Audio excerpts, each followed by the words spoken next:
Olá pessoal, sejam muito bem-vindos à disciplina de Ética e Relações Humanas. Sou o professor Gilvan Lima, estou aqui para iniciar essa disciplina do curso técnico em qualidade. A princípio, vamos deixar claro que todo técnico da qualidade precisa conhecer a ética, o código de ética, ou seja, todo profissional possui indispensavelmente o seu código de ética. Então, nada mais correto do que trabalharmos essa concepção dos conceitos sobre a ética e da sua importância para a nossa profissão.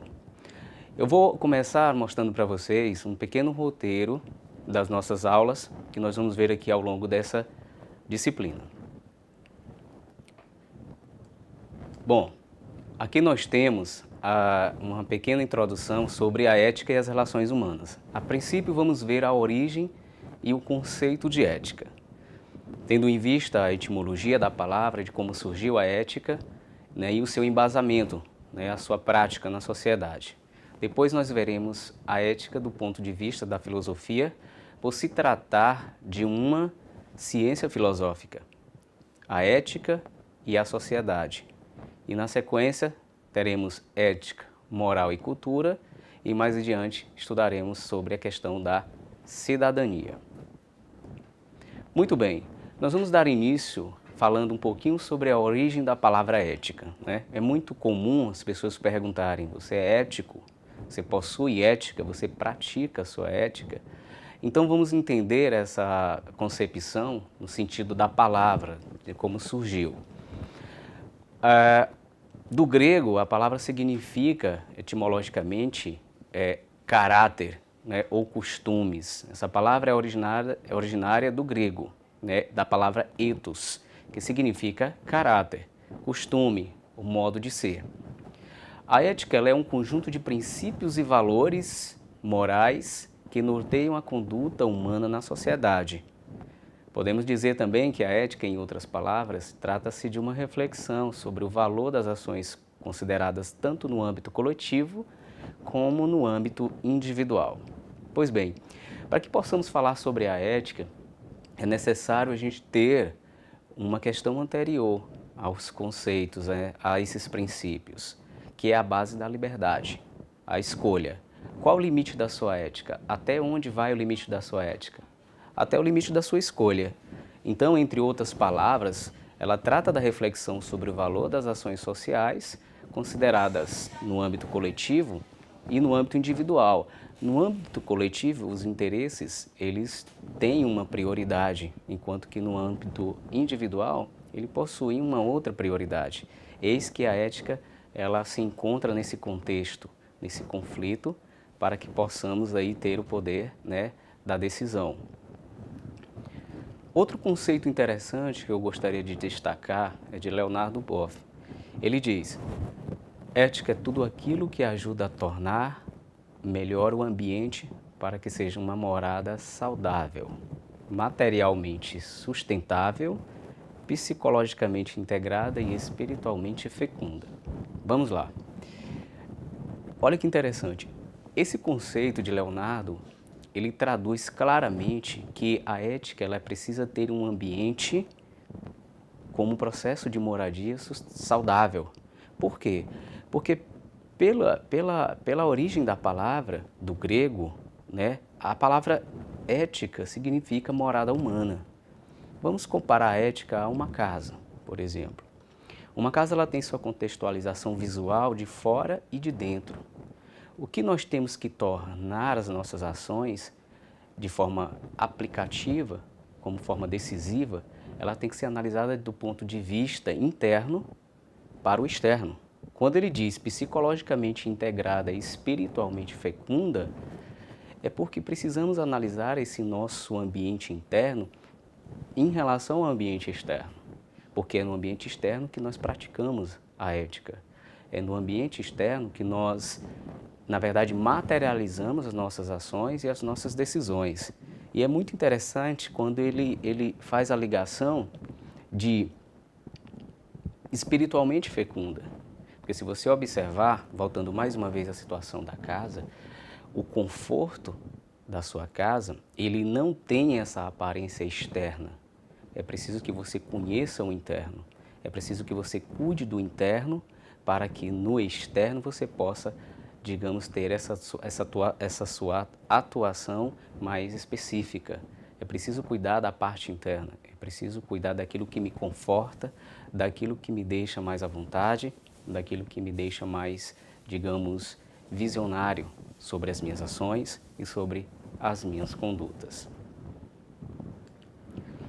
Se tratando da ética como um contexto do pensamento filosófico, não podemos falar de ética sem falar da filosofia, né? Os gregos, né, os grandes pensadores gregos já pensavam essa questão da ética muito antes em relação à questão do alcance à felicidade.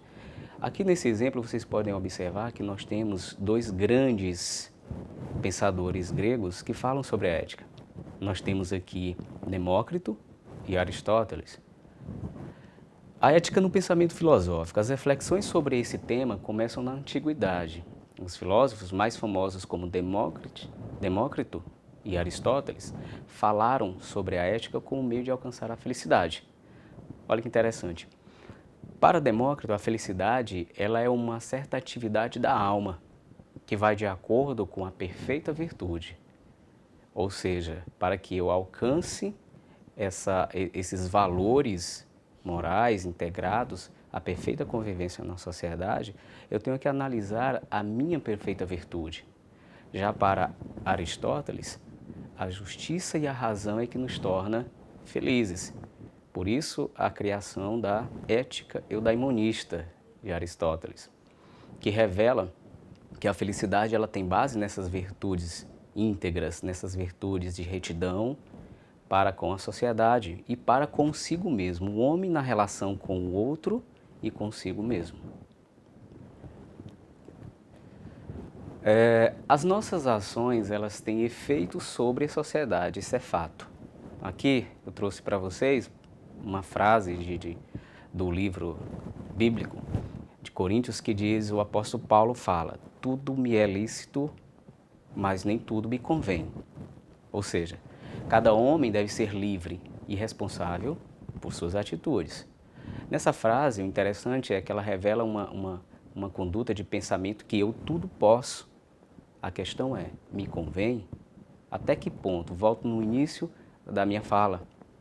Até onde vai o limite da sua ética? Até o limite das suas escolhas.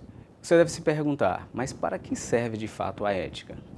A ética ela serve para que haja um equilíbrio entre o bom funcionamento social, possibilitando que ninguém saia prejudicado. Observe, a ética num processo coletivo, ela tem uma ação, uma missão de bem comum. Nesse sentido, a ética, embora não possa ser confundida com as leis, ela está relacionada com o sentimento de justiça social. Por quê? Veja bem, embora não possa ser confundida com as leis, ela é um princípio íntegro, internamente, do ser humano. Não pautado em uma lei, não pautado em uma decisão específica, ela é aquilo que eu decido que é melhor para mim, para eu e para o meu semelhante. Então, vocês vão ver que a ética ela vai se confrontar agora com a moral, que está relacionado aos costumes, às normas e às leis. A ética no contexto social ela é construída ao longo da história, né, e galgada nos valores e princípios morais de uma determinada sociedade. Entendemos que a ética ela precisa ser visualizada e praticada, obviamente, no meio coletivo. Porém, ela tem uma questão anterior aos princípios internos, à conduta, à minha retidão. E isso é materializado na sociedade. Sociedade nada mais é do que um conjunto de seres que convivem de forma organizada. Tanto que a palavra vem do latim, societas, que significa associação amistosa com outros. Então veja que a ética ela tem essa relação social. A materialização das ações, das nossas decisões, ela acontece justamente no meio coletivo, no meio da sociedade. Aqui nós temos um exemplo sobre a questão da efetivação, né, e da aplicação da ética. A ética está muito relacionada à cultura. Para nós, para os as pessoas que atuam em convivência, as pessoas que atuam no âmbito profissional, tanto no âmbito pessoal, ela tem que relacionar que a ética ela tem uma ligação direta com a cultura. Aqui nós temos um exemplo nesse slide que fala, por exemplo, sobre os muçulmanos. Vejam que os muçulmanos, eles têm como prática a poligamia, e isso está incentivado pelo próprio livro sagrado Alcorão. O homem pode ter no seu matrimônio 2 esposas, 3 esposas, 4 esposas. Já no Brasil, nós temos um item, não especificamente sobre a poligamia, mas sobre a bigamia, que é considerado crime. Está previsto no artigo 235 do Código Penal.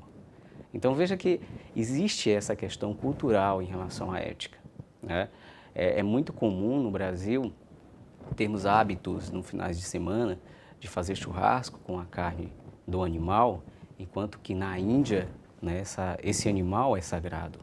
O que para eles é um crime, para nós é diversão, para nós é lazer, é prazer. E a ética e a moral? Como é que funciona esse processo que as pessoas normalmente têm uma dificuldade em entender? Vamos lá.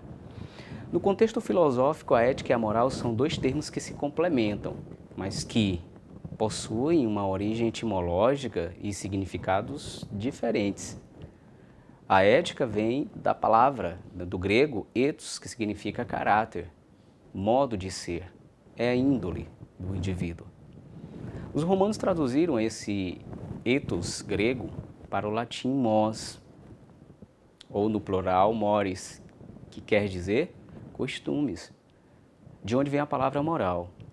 Sendo bem direto, se a ética é um conjunto de princípios, ela está ligada à liberdade de escolha, enquanto que a moral é a aplicabilidade dessas escolhas.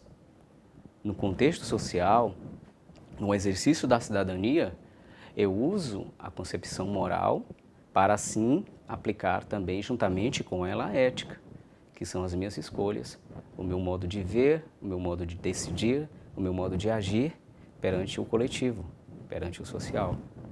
Qual é o conceito específico de moral? A moral é um conjunto de regras adquiridas através da educação, da tradição e do cotidiano, em que um comportamento humano se revela dentro de uma sociedade. Vejam que a moral está ligado às leis, está ligado às normas, né? Está ligado a uma tradição do cotidiano, em que o indivíduo vive, que ele convive. Ética e moral têm diferenças? Sim. Observando que, apesar de serem etimologicamente semelhantes, a moral e a ética são distintas. A ética se baseia, colocando mais uma vez claramente, a ética se baseia em princípios de reflexão filosófica do caráter. Lembra que nós conversamos sobre a concepção interna, né? O meu eu, as minhas escolhas, o que eu considero como certo e errado, justo, injusto, positivo, negativo. Já a moral, por sua vez, ela trata-se de um conjunto de normas que regem a vida do indivíduo pelo modo de costume, pelo modo da sociedade, pelo modo em que se atua, né, numa concepção de decisões, né, de convivência e da relação no âmbito tanto pessoal quanto profissional. Vamos falar um pouco sobre as etimologias, costumes, a moral, moralidade e imoralidade. Vamos começar por costumes. O que são os costumes? Costumes são as regras, né? São as regras sociais, a partir de um repetitivo processo de suas práticas. É muito comum no Brasil a gente nos deparar com situações de costumes, como final de ano nós temos o Natal, nós temos o Carnaval, no início do ano as festas juninas no mês de julho. Esses processos são práticas repetitivas que acontecem por questões de costumes de um determinado povo, de uma determinada região. A moral normalmente ela está ligada a um comportamento sem noção da moral, ou seja, é aquilo que é neutro do que se refere à ética. Um exemplo seria um funcionário da FUNASA visitar uma aldeia de indígenas. Ele não necessariamente precisa estar caracterizado como aqueles nativos. ele não está infringindo a moral, ele não está afetando a ética daquele povo, ele está apenas sendo amoral. A moralidade é a ação e dever, é a prática, é a retidão, né? A moral ilibata nos processos de atuação. Enquanto que a imoralidade é totalmente o avesso. A imoralidade, ela é o que oprime, ela é o que afasta, ela é o que, na verdade, causa o dano. Por isso, a imoralidade é a falta do caráter. Vamos aqui a um exemplo da ausência da ética, né? O que afeta a questão social. Nós temos dois exemplos aqui. Vocês podem observar que nós temos aqui uma pessoa jogando lixo, descartando uma garrafa. Embora ela faça essa prática, ela tenha essa prática na rua, no meio social, ela observa antes de praticar. Algumas vezes, outras vezes nem observa. Esse ato, ele obviamente é um ato indecente, é um ato errado, é uma má conduta. Inclusive existe uma lei de punição em relação a essas questões, jogar lixo na rua. Aqui nós temos do outro lado um ato mais danoso, né, mais ilícito, que é o furto. Observe que o dever é uma obrigação moral, primeiro para consigo mesmo e em seguida para com os outros. Então, essas atitudes, ela revela a ausência da ética, que compromete o comportamento das pessoas na sociedade, tendo aí um indivíduo antiético. Qual a importância da ética e a moral para a cidadania? Como não podemos deixar de falar que a ética ela é fundamental para o processo do exercício da cidadania, eu gostaria de citar para vocês aqui uma questão do livro Cidadania no Brasil, de José Moreira de Carvalho. Ele comenta que se tornou um costume desdobrar a cidadania em direitos civis, políticos e sociais, e ressalta a necessidade de refletir acerca desses direitos, a fim de compreender as suas inter-relações. Observe, esses direitos são direitos básicos. Os direitos civis, por exemplo, é o direito, o princípio 1, né?